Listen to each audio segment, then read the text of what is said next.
మరి శ్రేష్టమైన మహిమ గల పరిచర్యకి నన్ను ఆహ్వానించిన దైవజనులు మరి జగదేవునికి క్రీస్తునామమున వందనాలు తెలియపరుస్తున్నాను. ఈ పగలు ధ్యానం నిమిత్తం పరిశుద్ధ గ్రంథమైన బైబిల్లో నుండి ఒక 2 మాటలు మనం చదవాలి. మొట్టమొదటిగా రాజుల 2వ గ్రంథము, రాజుల 2వ గ్రంథము 5వ అధ్యాయం 20-21 వచనాలు చదవాలి ఒకరు. అలాగే మరొకరు అపోస్తుల కార్య గ్రంథం 8వ అధ్యాయం, మరొకరు అపోస్తుల కార్య గ్రంథం 8వ అధ్యాయము 29-30 వచనాలు చదవాలి. ఈ 2 వచనాలు చదివి ఈ నిరుపుచ్చాడని ప్రారంభించుకున్నాం. అంతటి దైవజనుడైన ఎలీషాకు సేవకుడకు గెహజీ సిరియనుడైన ఈ నయమాను తీసుకొని వచ్చిన వాటిని అంగీకరించుటకు నా యజమానునికి మనస్సు లేకపోయిన గాని యెహోవా జీవము తోడు నేను పరిగెత్తుకొని పోయి అతన్ని కలుసుకొని అతని యొద్ద ఏదైనా తీసుకొందుననుకొని నయమానును కలుసుకొనుటకై పోవుచుండగా నయమాను తన వెనక నుండి పరుగున వచ్చుచున్న వాటిని చూచి తన రథము మీద నుండి దిగి వానిని ఎదుర్కొని క్షేమమా అని అడిగెను. అతడు క్షేమమే అని చెప్పి నా యజమానుడకు నా చేత వర్తమానం పంపి ప్రవక్తల శిష్యులలో 2 యవనులు అపోస్తలుల గ్రంథం 8వ అధ్యాయం 29-30 వచనాలు. అప్పుడు ఆత్మ ఫిలిప్పుతో నీవు ఆ రథము దగ్గరకు పోయి దానిని కలుసుకొనమని చెప్పెను. ఫిలిప్పు దగ్గరకు పరిగెత్తుకొని పోయి అతడు ప్రవక్త అయిన యెషయా గ్రంథమును చదువుచుండగా విని నీవు చదువునది గ్రహించుచున్నావా అని అడుగగా ఈ వాక్యములలో నుంచి పరిశుద్ధాత్ముడు మనతో మాట్లాడును గాక. ఆయనే మనతో మాట్లాడినట్లు అందరూ 2 చేతులు పైకెత్తి ప్రభువుకి స్తోత్రం స్తోత్రం చెప్పాలి. బిగ్గరగా ప్రభువుకి స్తోత్రం స్తోత్రం స్తోత్రం స్తోత్రం. దేవునికి సంపూర్ణ మహిమ కలుగును గాక. ప్రియమైన దేవుని ప్రజలారా, ఈ మాటలు వింటున్న ప్రాంతస్తులారా, చాలా శ్రద్ధగా మీ తలలు పైకెత్తి ఈ మాటలపైన మనస్సు పెట్టి మీరు వినాలని ప్రభు గడ్డకి మనవి చేస్తున్నాను. ఇంకా కొన్ని గుమ్మాల తలల కింద దించున్నాయి. గుమ్మములారా మీ తలలు పైకెత్తుడి, మహిమ గల రాజు మీలో ప్రవేశించునుగా. ప్రియమైన దేవుని ప్రజలారా, చదువుబడిన ఈ 2 వాక్య భాగాల్లో కూడా మనకి 2 భక్తులు కనబడుతున్నారు. ఆ 2 భక్తులు కూడా పడుకునే స్థితిలో లేరు, కూర్చునే స్థితిలో లేరు, సోమరులుగా లేరు. వాళ్ళిద్దరూ కూడా పరిగెట్టే స్థితిలో ఉన్నారు. దేవుని స్తోత్రం కలుగును. అసలు ఎంతగా పరిగెడుతున్నారంటే వాళ్ళిద్దరు మేలిమి జాతి గుర్రాలతో పోటీ పడే అంతగా, రథాలనే ఓవర్టేక్ చేసే అంతగా వారు ఇద్దరు పరిగెడుతున్నారు. ఇద్దరు పరిగెట్టే మనసే, ఇద్దరిది ప్రయాసపడే మనసే, ఇద్దరిది పరుగులు తీసే మనసే. కానీ విశేషం ఏంటంటే వారిలో ఒకరు ఈ భూమి పైన దేన్ని సంపాదిద్దాం అని పరిగెడుతున్నాడు, వారిలో మరొకడు ఆత్మలు సంపాదించాలని పరిగెడుతున్నాడు. స్తోత్రం ప్రైజ్ ది లార్డ్. ఇద్దరు భక్తులే, ఇద్దరు సోమరులో నిద్రపోతుల్లో తిండిపోతుల్లో కాదు, ఇద్దరు ప్రయాసపడే వాళ్ళే, పరిగెట్టే వాళ్ళే, దైవ సంబంధమైన ఆసక్తి కలిగిన వారే. కానీ ఈ లోకపరమైన దానికోసం ఒక వ్యక్తి పరిగెడుతున్నాడు, దేవుని కార్యాల కోసం ఒక వ్యక్తి పరిగెడుతున్నాడు. ఈ లోక సంబంధంగా దేన్నో పొందాలని పరిగెత్తిన వారి యొక్క పిల్లలు కుష్ఠరోగాన్ని పొందుకున్నారు. దేవుని కోసం ఏదో చేయాలని, ఆత్మలు సంపాదించాలని పరిగెత్తిన వారి పిల్లలు ప్రవక్తనీయులుగా మార్చబడ్డారు. స్తోత్రం. పరిశుద్ధాత్మని ఉద్దేశం, ఏదో సంకల్పం ఈ కొడుకులో ఉంది. దేవుని స్తోత్రం. వీటిని మన ముందు ప్రభు పెట్టి ఆయన మనల్ని ప్రశ్నిస్తున్నాడు. ఈ రోజున మీరు కూడా దేనికి పరిగెడుతున్నారు? దేనికోసం మీ ప్రయాస, దేనికోసం మీ కన్నీళ్లు, దేనికోసం ఈ ఉపవాస ప్రార్థనలు, దేనికోసం మీ ఆరాటం, దేనికోసం మీ ప్రయాస, దేనికోసం మీ పరుగు? సేమ్ వారు ఎలాగైతే పరిగెట్టారో మీరు కూడా తెల్లారి గంటలు లెగుతున్నారు, రాత్రి దాకా పరిగెడుతున్నారు. పరుగో పరుగు. ఏమి సంపాదించాలని పరిగెడుతున్నారు? దేనికోసం నీ పరుగు? దేనికోసం మనం బ్రతుకుచున్నాం? డైరెక్ట్ అండి ఈ రోజున దేవుని స్తోత్రం కలుగునుగాక. దేనికోసం మనం ప్రయాసం? దేనికోసం? ఈ ఉపవాస ప్రార్థన ఎందుకో కోసం ఉన్నావు? ఎందుకు వచ్చావు? ఏంటి కారణం? ఏంటి నీ అంశం? ఏంటి? దేనికోసం నీ పరుగు? స్పష్టంగా ఈ రోజున మన పరుగు దేనికో ప్రభువుకు మనం చెప్పి వెళ్ళాలి. దేవుని బిడ్డలమైన మనం దేనికి పరిగెట్టాలో ప్రభు మనతో మాట్లాడుతుండగా ఆ మాటలు విని మనం సిద్ధపడి ఆ పరుగుని మనం పరిగెట్టేదముగాక. Praise the Lord. హల్లెలూయా. ఒక సమరయ స్త్రీని అడగండి, తెగ పరిగెడుతుంది. యేసు ప్రభు దగ్గరికి వచ్చిన ఒక పాపాత్మురాలుగా వచ్చింది. మహాభయంకరమైన జీవితం ఆ జీవితం. యేసయ్య మాటలు విని మారి ఊర్లోకి వెళ్ళి ఆ ఊర్లో ఉన్న వారందరికీ వెళ్ళి చెప్పింది, నేను చేసినవన్నీ నాతో చెప్పి నా బ్రతుకు బయట పెట్టి నా బ్రతుకుని మార్చిన యేసయ్య నేను కనుగొన్నాను రండి అని. ఒక్క స్త్రీ అండి, పాస్టర్ కాదు, సేవకుడు కాదు, ఒక్క స్త్రీ ఆ ఊర్లోకి వెళ్ళి ఊరంతటిని యేసు కోసం సంపాదించగలిగింది. చెప్పబడుతుంది దేవునికి స్తోత్రం కలుగునుగాక. ఒక స్త్రీ ఎందుకు పరిగెట్టామమ్మా అంటే సమరయ ప్రాంతంలో అనేకుల్ని యేసు తట్టికి తిప్పడానికి పరిగెట్టాను నేను. ఒక పిల్లండి, 12 సంవత్సరాల పిల్ల, పాస్పం చేసుకునే పిల్ల, బానిస పిల్ల, ఆ ఇంట్లో అంటులు తవ్వుతుంది, బాతులు కడుగుతుంది, బట్టలు ఉతుకుతుంది. అట్లాంటి బానిస పిల్ల ఆ దేశాన్ని పరిపాలిస్తున్నా లేక ఆ దేశంలో ఉన్న సైన్యాధిపతిని దేవుని సన్నిధికి నడిపించగలిగింది. స్తోత్రం చెప్పండి. ఎవరా పిల్ల తెలుసా మీకు?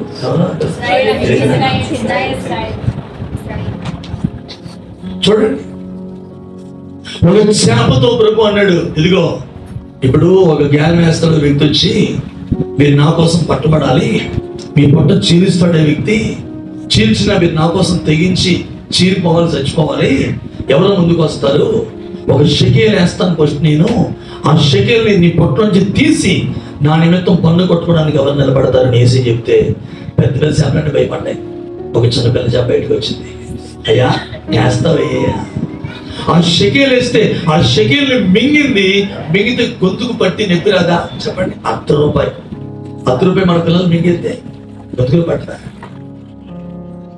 గొంతుకులో నొప్పి వచ్చింది, అయినా లోపలికి మింగేసింది ఆ షెకేల్ని. ఆ చిన్న చేపల్ల పేదలు వెళ్ళి గేలం వేస్తే కావాలని గేలానికి ఇరుక్కుంది. గేలానికి చేప ఇరుక్కుంటే చేప దవడదంతంలో గేలం దిగదండి. మీకు తెలుస్తుంది బాగా, చెప్పండి. చెప్తుందండి, తెలియదా మీకు? రక్తం కారదా? పైకి లేపితే ఊపిరాడద్దా? చేప ఊపిరాడద్దా? నీటిలోంచి బయటకు వస్తే. అయినా ఆ చేప నా యేసుకి పన్ను కట్టడానికి నేను చచ్చిపోవడానికి తెగించాను. అంత స్తోత్రం కలుగునుగాక. బైబిల్లో ఒక చేప పిల్ల యేసయ్య పన్ను కట్టడానికి చచ్చిపోయిందండి. బైబిల్లో పాడి ఆవులు దేవుని మందసాన్ని మోయడానికి స్తోత్రం కలుగునుగాక. అప్పుడే కన్నా పిల్లల్ని వదిలేసి అవి బలిపీఠం ఎక్కేసి ప్రభు కోసం త్యాగమైపోయింది. బైబిల్లో కాకి తన ఇష్టాన్ని చెప్పుకుంది. కాకి బాగా ఇష్టమేంటి? మాంసం. అవునా కదా?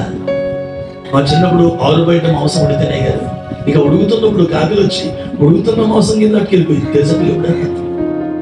ఉడుగుతున్నది ఆరు బయట మనం ఉడుతుంటే మాంసం పట్టుకెళ్ళిపోయింది, వేడి మాంసం ముక్కలు. అంత పిచ్చిని యేసు ప్రభు కోసం చంపేసుకుని ఆ మాంసాన్ని శాపలికి పెట్టింది. దేవుని స్తోత్రం కలుగునుగాక. ఒక చిన్న పిల్ల సైన్యాధిపతిని దేవుని యొద్దకు నడిపించింది. 2 గుడ్డోలు వచ్చారు ప్రభు దగ్గరికి. ప్రభు వారిని స్వస్థపరిచాడు. వాళ్ళ కళ్ళు తెరవబడ్డాయి. వాళ్ళ కళ్ళు తెరవబడగానే వారి ఊర్లోకి వెళ్ళి వారి గ్రామాలన్నింటినా స్పష్టంగా యేసు కోసం వారి సాక్షిగా నిలబడ్డారు. దెయ్యాలు పట్టేసిన 6,000 దెయ్యాలడికి, 6,000 దెయ్యాలు పట్టేసినాడికి. ఈ దెయ్యాలు పట్టుకోవాలి ఒంటి మీద సరిగ్గా పట్టడం అంటే స్తోత్రం కలుగునుగాక. బట్టలు ఉంచుకోరు. ఇప్పుడు ఈరోజు కూడా చాలా మంది చక్కగా మంచిగా నీట్గా వస్త్రాలు వేసుకోరు. అవయవాలన్నీ బయటికి కనబడాలి వేసుకుంటారు. మీరు కన్నా పోయి మా ఊర్లో ఉన్నారు, మీరు అందరూ మంచోళ్ళే. ఇలా బట్టలు సరిగ్గా వేసుకోవట్లేదు, అవయవాలన్నీ బయటికి కనబడుతున్నాడు. ఏం పట్టినట్టు మాట్లాడతలేదు, దెయ్యం పట్టినట్టు. ఈ దెయ్యాలు పట్టిన వాళ్ళందరూ మొత్తం అవయవాలు బయటికి కనబడతాయండి. అసలు ఒంటి మీద వస్త్రం ఉంచుకోవట్లేదు. మొత్తానికి యేసు ప్రభువు ఆ ప్రాంతం వెళ్ళారు. వెళ్ళగానే వాళ్ళు దెయ్యాలన్నీ వెలగొట్టాడు. వాడికి స్వస్థ వచ్చేసింది. యేసు ప్రభు నా ఊరు అన్నారు, బాబు నువ్వు వెళ్ళిపోమని ఆ ఊరి పొలిమేర నుంచి సముద్రం మీద మళ్ళీ వాడకి పంపేశారు. వీడు కూడా వెళ్ళిపోతానంటే వేసాడు రే మేము ఇంటికి వెళ్ళి సాక్షాత్తంగా బ్రతుకంటే అక్కడ రాస్తుందండి వాడు తెక్కపొలి ప్రాంతాలు. తెక్కపొలి అంటే మొత్తం 11 గ్రామాలు. బైబిల్లో చివరికి వెళ్ళి మీరు చూసుకోండి, ఆ చాట్లో ఉంటాయి. ఆ 11 గ్రామాలు తిరిగి యేసయ్య సువార్త చేశాడండి. స్తోత్రం గట్టిగా చెప్పండి. ఇప్పుడు నేను చెప్పిన స్టోరీలన్నీ భాషలు కాదు, విశ్వాసం. అంటే మన తపనేంటి? ఈ భూమి మీద ఎంతకాలం బ్రతుకుతాం మనకి తెలియదు. బ్రతికిన కొంతకాలంలోనే నేను కొన్ని ఆత్మలు దేవుని కోసం సంపాదించాలి. హల్లెలూయా. ఈరోజు మానవుడు రాళ్ళు వేసుకోవాలి, 4 రాళ్ళు వెనక ఏం చేసుకోవాలని కిడ్నీలో రాళ్ళు వేసుకుంటాడు. జనం తెల్లగడ్డలు లేచినప్పటి నుంచి ఏమి సంపాదించడానికి పరుగు. చూడండి, విజయవాడలో ఒక వ్యక్తి ఆ వరద ప్రవాహం వచ్చేస్తున్నాడు. అపార్ట్మెంట్ లో ఉన్నాడు. తన భార్య 8వ మాసం గర్భిణీ స్త్రీ అండి. కుర్రాడు ప్రక్కన డైరీ ఫామ్ ఉన్నాడు. డైరీ ఫామ్ అంటే తెలుసు కదా, పాలు తీసి పాలు అమ్మే ఫామ్. అయ్యో పాపం వీళ్ళందరూ కొట్టుకుపోతారు, ఆ గేదెలు కొట్టుకుపోతాయని గబగబా కుర్రాడికి కిందకు వచ్చి ఆ పని చేస్తున్న పని వారందరినీ కూడా ఆ పైకి రేకుల షెడ్ అందరిని ఎక్కించేసి, ఈ గేదెలనే కట్టున్నాయి, ఆవులనే కట్టున్నాయి, వీటిని మనం ఇప్పేస్తే కనీసం ఆ ప్రవాహానికి ఇవి ఎదుకుంటే ఏదో ప్రకటికి బ్రతుకుతాయని ఆ గేదెలు పశువులన్నింటినీ కూడా విప్పేసి ఎత్తుగాడికి దాదాపుగా మొదదాకా వచ్చేసింది. అప్పటికే ప్రవాహం పరిగెట్టుకుని వస్తున్నాడు. బలవంతంగా వచ్చి ఎక్కబోయాడండి ఆ రేకుల షెడ్. ఎక్కబోతుండగా జారిపడి కొట్టుకెళ్ళి చచ్చిపోయాడండి. అనేకల్ని కాపాడాడు, పశువుల్ని కాపాడాడు, ఆ డైరీ ఫామ్ లో ఉన్న అక్కడ పని చేస్తున్న వారిని కాపాడాడు, ఆ పశువుల్ని కాపాడాడు, అందరినీ కాపాడాడు. తన భార్య 8వ మాసం గర్భిణి, తను తాను కాపాడుకోలేకపోయాడండి. తిరుగుతున్న ఫ్యాన్ గ్యారంటీ ఉంది, వెలుగుతున్న లైట్ గ్యారంటీ ఉంది, మానవుని జీవితానికి ఏం లేదు, గ్యారంటీ లేదు. కాబట్టి ఈరోజు నా ప్రశ్న, మన ఏదో పెద్ద దూరంగా లేమండి, మనం గోదావరి పక్కన ఉన్నాం. స్తోత్రం చెప్పండి గట్టిగా. ఎంతసేపు పెద్ద విషయమే కదా. కోటీశ్వరులు కనుమరుగైపోయారండి. కోటీశ్వరులను కాంటేసిన కరోనా పేపర్లో హెడ్డింగ్లు ఫిలిప్రాజ్ గారు చూసాం కదా. కోటీశ్వరులను కాంటేసిన కరోనా. ఎస్పి బాలసుబ్రహ్మణ్యం గారిని బ్రతికించడం కోసం పేపర్లో వేశాడు. 3 కోట్ల రూపాయలు ఖర్చు పెట్టారు. ఎన్ని కోట్లు? 3 కోట్లు. ఎప్పుడు మనం పోతామో తెలియదు. మనం సత్యాలకు 4 ఆత్మ మనం సంపాదించడం. గట్టిగా ప్రభు స్తోత్రం అంటే, గట్టిగా ప్రభు స్తోత్రం చెప్పాలి. దేనికి నీ పరుగు? ఈరోజు క్రీస్తు అనే పరుగు ఏంటో ఈ రోజున పరిశుద్ధాత్ముడు మనతో మాట్లాడబోతున్నాడు. దేవుని స్తోత్రం. హల్లెలూయా. ఒకడేమో ఆస్తి ఈ భూమి మీద ఏదో సంపాదిద్దాం, అబద్ధాలు చెప్పి రిపోర్ట్లు పెట్టి సపోర్ట్లు పెట్టి అచ్చేసి ఇచ్చేసి ఏదో దాచిన గదిలో మొత్తానికి కష్టంలో వచ్చిన జీవితానికి. పిలుపు గారు ప్రయాసపడ్డారు. ఆర్థిక శాఖ మంత్రి మందిరానికి వచ్చాడు, తిరిగి వెళ్తున్నాడు. అతని ఇంటికి వెళ్లే లోపే రక్షణ పొందాలి. స్తోత్రం కలుగుగాక. ఈ ఆత్మ నా ఖాతాలో పడాలి. మా సంఘానికి రాజమండ్రిలో 3 చోట్ల పరిచయం చేస్తున్నాను నేను. పాలంచిపేట ఏరియాలో బొమ్మ దగ్గర పరిచయం చేస్తుంటే ఒక పాప వస్తుంది. ఇంజనీరింగ్ పూర్తి అయింది, చదువులో ఉద్యోగాలు లేవు కదండి. చిన్న డ్యూటీ చేసుకుంటుంది. ఇక్కడ నుంచి ఆ సెంటర్ వరకు ఉంటుంది ఆ డ్యూటీ. ఇల్లు కాడ నుంచి ఆ డ్యూటీ, చిన్న డ్యూటీ చేసుకుంటుంది. రోజు డ్యూటీకి వెళ్ళి నడుచుకుంటూ వెళ్ళి వస్తున్నప్పుడు ఒక ఇల్లు చూసిందంట. ఆంటీ దగ్గరికి వెళ్ళి, ఆంటీ మీరు ప్రభుని నమ్ముకోండి ఆంటీ, మీరు ప్రార్థనకి రండి ఆంటీ, అదంటే ఇది అంటే అని అమ్మాయి డ్యూటీ చేసుకుంటా డ్యూటీకి వెళ్ళినప్పుడు వచ్చేటప్పుడు 4 మాటలు చెప్తుంది ఆంటీకి. ఆంటీ మీరు తప్పకుండా ప్రార్థనకి రండి ఆంటీ, ప్రభు చాలా గొప్ప దేవుడు ఆంటీ. ఈ అమ్మాయి స్వార్థిగిరాలో పార్శ్వంగా కాదు, ఒక విశ్వాసి. తన బంధం చేసుకునే విశ్వాసి. తన తండ్రి పరిస్థితి బాగోదు, ఏదో చిన్న ఉద్యోగం చేసుకుంటాను. ఇలా చెబుతూ ఉంటే ఒక ఆదివారం నూతనంగా ఒక కుటుంబం మా చర్చికి వచ్చారు. ప్రతి వారం ఎవరితో నూతన కుటుంబాలు దేవుని కుటుంబం బట్టి వస్తున్నారు. వస్తే నేను లాస్ట్ లో ఆ నూతనమైన వారందరినీ ముందుకు పిలిచి ప్రార్థన చేస్తాం. ప్రార్థన చేసి ఎక్కడి నుంచి వచ్చారమ్మా, కొద్ది పాస్టర్ గారితో మాట్లాడండి, మీ ఫోన్ నెంబర్ ఇవ్వండి అంటే వెంటనే ఆవిడ అంటుంది, అయ్యా మేము రావడానికి కారణం ఆ పాప అండి, ఆ పాప మమ్మల్ని తీసుకొచ్చాడండి. ఆ పాప చెప్తే వచ్చామండి అని ఒక 3-4 వారాలు పోయిన తర్వాత అంటున్నారంట పాస్టర్ గారితో, అమ్మ బాప్తిసాలు ఎప్పుడు ఇస్తారో చెప్పండి, మేము రక్షణ పొందుతాం అన్నారంట. వెంటనే మా పాస్టర్ గారు, ఇంకా కొంతకాలం రండమ్మా, కొంతకాలం వచ్చి వాక్యం అదని మీరు మారు మనసు పొందితే బాప్తిసం తప్పకుండా ఇస్తారు. అప్పుడిప్పుడని కాదు, రోజు ఇవ్వచ్చు, బాప్తిసం ఇవ్వలేదు, కానీ మీకు మారు మనసు రావాలి కాబట్టి మీరు కొంతకాలం వచ్చి వాక్యం వినండి అని అన్నారు. వాళ్ళు కంటిన్యూగా అందరికంటే ముందు సమయానికి వచ్చేస్తున్నారు నా ప్రార్థన.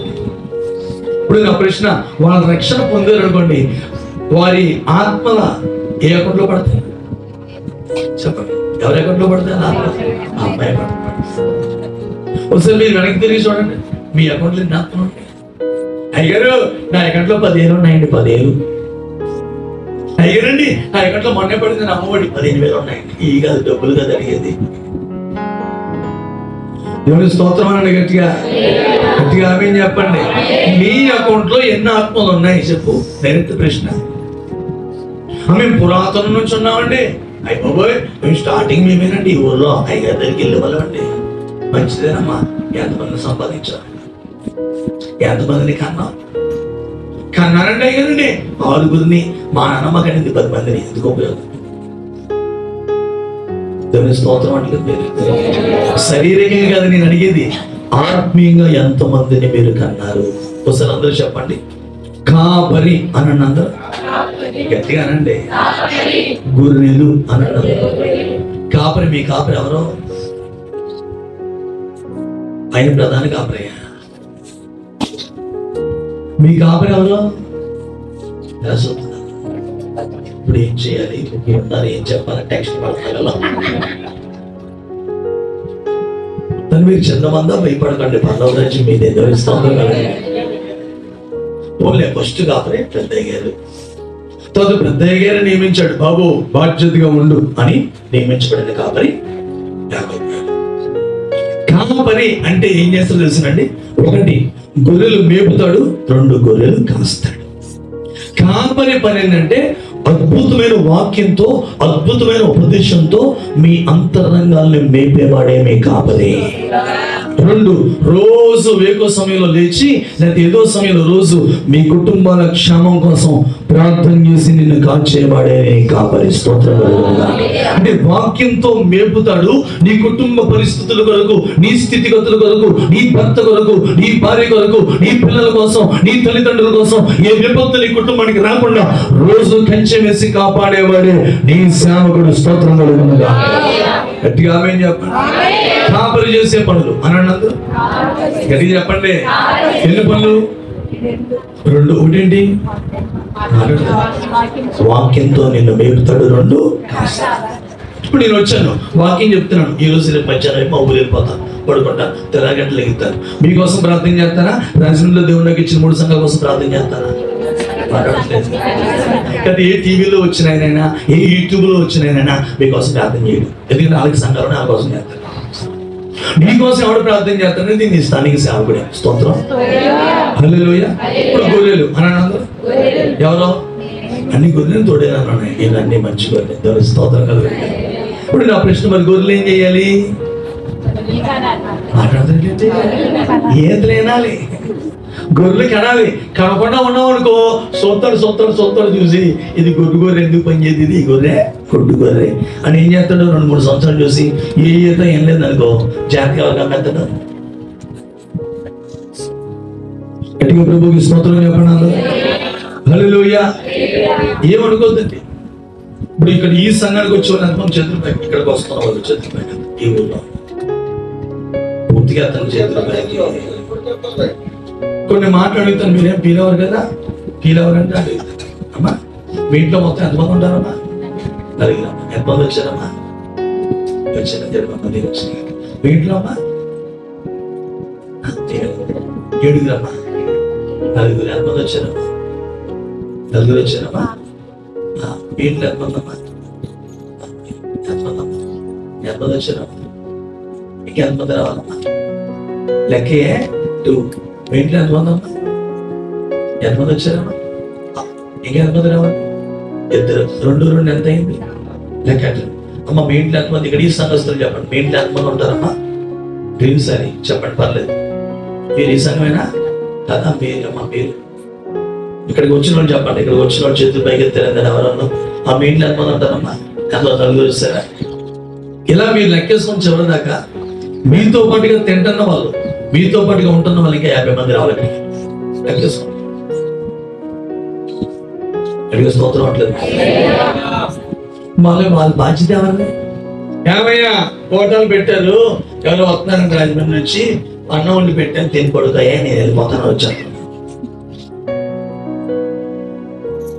రేపు పొద్దున మరి ఇవన్నీ మొత్తం విడమర్చి మరి మనం నేర్చుకోవాలండి. స్తోత్రం కలుగునుగాక.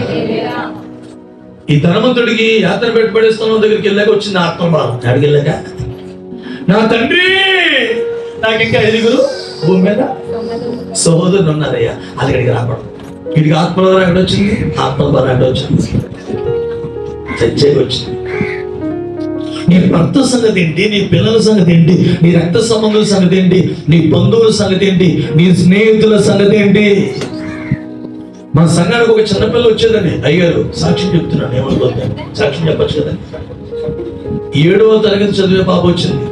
8వ తరగతిలో వాళ్ళ తమ్ముడిని నడిపించింది, 9లో వాళ్ళ అమ్మని నడిపించింది, 10లో వాళ్ళ నాన్నగారు నడిపించింది, ఇంటర్మీడియట్ 2 సంవత్సరాల్లో వాళ్ళ పెద్దమ్మ పెద్దాన్ని నడిపించింది. డిగ్రీ పూర్తి పెళ్ళై వాళ్ళ బెట్టినకి అత్తగారి ఇంటికి వెళ్ళేలోపు 18 ఆత్మల సంఘానికి నడిపించింది. చెప్పబడుతూ 18 మంది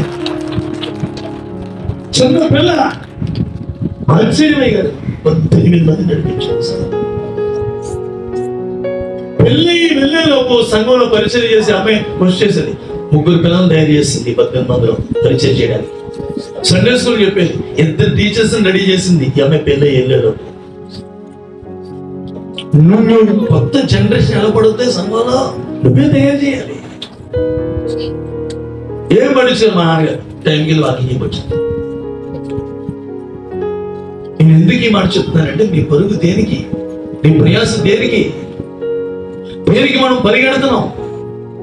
ఈ ఉపవాస ప్రాంతంలో ఈ మొదటి నా సెక్షన్ లో ప్రభు ఎందుకో ఈ మాటలు మీతో మాట్లాడమని బయటపరుస్తున్నాడు. ఒక నీకే ఈ మాటలు అయితే హృదయపూర్వకంగా తీసుకో. స్తోత్రం కలుగుగా. ఆశపడు, కొన్ని ఆత్మలు సంపాదించాలని ఆశపడు. గొర్రెల్ని కనాలి. స్తోత్రం కలుగుగా. కాపరి కాస్తాడు, మేపుతాడు, వాక్యంతో మేపుతాడు. రోజు కన్నీటి ప్రార్థన నీ కుటుంబ క్షేమం గురించి చేస్తాడు కాపరి. నువ్వు ఏదైనా బిడ్డగా మారి రేపొద్దున్న ఈ భూమి మీద ఉండే పరలోకం మనతో వచ్చే 2 అండి బైబిల్ ప్రకారంగా. ఒకటి, ఈ భూమి మీద మనం కన్నీరు కార్చి ప్రార్థన చేస్తాం కదా. ఈ కన్నీటి ప్రార్థనలు దేవుడు ఈ కన్నీరు అంతటిని ఒక బుద్ధిలో పెట్టి రేపొద్దున పరలోకం వెళ్తే కొంతమందికి చిన్న బాటలు, కొంతమందికి పెద్ద బాటలు, మా జపనైతే పెద్ద డ్రమ్ము. స్తోత్రం కలుగును కాక. ఏంటయ్యా ఈ డ్రమ్ము అంటే, ఈ భూమి మీద నువ్వు కన్నీరు కాచిన కన్నీరు చూడండి.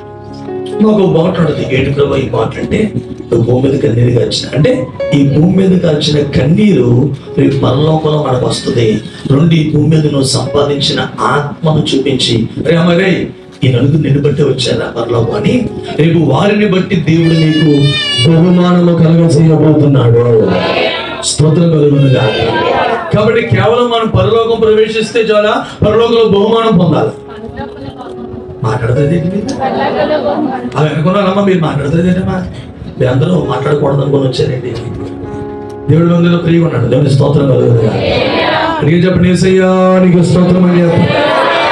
యేసయ్యా నీకు స్తోత్రం అని చెప్పు. హల్లెలూయా. పరలోకం ప్రవేశిస్తే చాలా, పరలోకంలో బహుమానం కావాలా. కాబట్టి బహుమానం పొందే భక్తి అని అన్నది. మాట్లాడతలేదు మీరు, మొత్తం ఇదే చూస్తున్నాను అనుకున్నారా? అంటే కెమెరా పెట్టారు. బహుమానం పొందే భక్తి అని అన్నది. కేవలం పరలోకి వెళ్తే చాలా, పరలోకంలో బహుమానం కూడా కావాలా. నీకు ఇవ్వకుండా నీ పక్కింటి వాడికి ఇచ్చేస్తే నీకు ఎలా ఉంటుంది?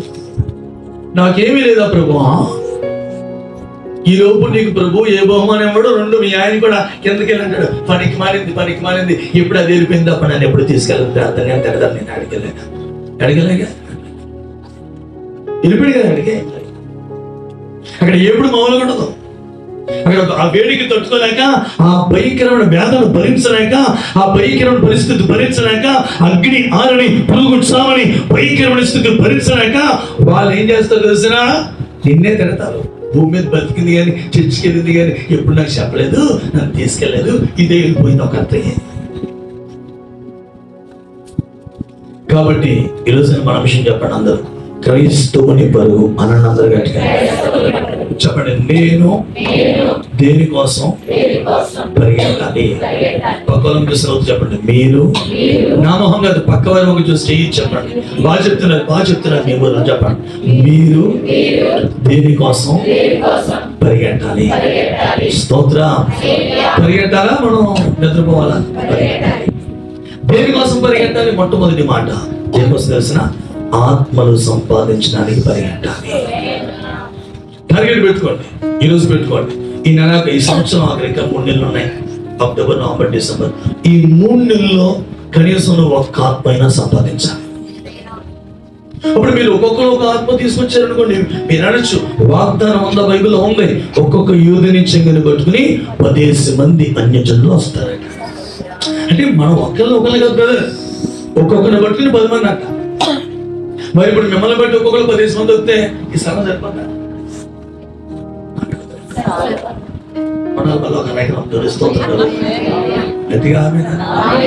హల్లెలూయా. అలా దేవుడు మన పరిచర్లు విస్తరించాలని కోరుతున్నాడు. దేవుని స్తోత్రం. ఒకసారి జకరియా గారు నన్ను గద్దించారు ఒక విషయంలో. నువ్వేంటి సేవ చేస్తున్నావు? స్థలం కన్నా మనం చచ్చిగా స్థలం కొను. ఏం కొనుక్కో, బట్టలు కూడా కొనుక్కోవద్దు, పనీలు కూడా కొనుక్కోవద్దు, ముందు స్థలం కొనని గద్దించాను.